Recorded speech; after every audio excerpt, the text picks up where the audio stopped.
a very dominant influence on my life was my maternal grandfather, Herman Small. He came here in the early 20th century, escaped from Russia, actually smuggled in, illegal immigrant. He worked in the meatpacking industry in and around Chicago.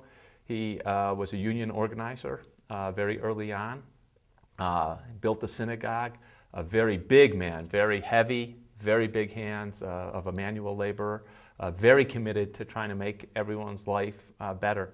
We used to spend a lot of days riding in the back of his station wagon as he delivered. He eventually got into specialty foodstuffs, food imports from Switzerland and Sweden and Denmark, and he used to deliver them to specialty food stores way before the sort of gourmet food craze. This was in the 60s.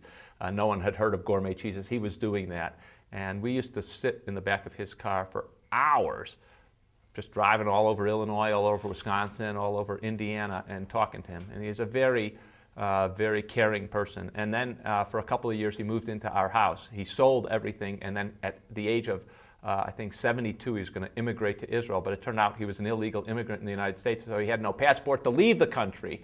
And so he had sold everything, so he moved into our house. And he used to wake up at 4 o'clock in the morning, and when you got up he would make you this breakfast that was unbelievable of double yolked eggs. He could get double yolked eggs from these specialty farms, and all sorts of fresh squeezed oranges, all this stuff. And what he did for other people, and the fact that it was very important for him to care for other people and make sure that everyone else was being cared for, it's a very, very important thing. Second important thing was my mother was heavily involved in the civil rights movement in the early 1960s, way before, and we were a family that had a lot of black friends. We spent a lot of time on the west side of Chicago with African American people, and probably one of the most formative experiences there too. One, my mom, I wouldn't say every day, but not infrequently got arrested and would not end up being back home at night.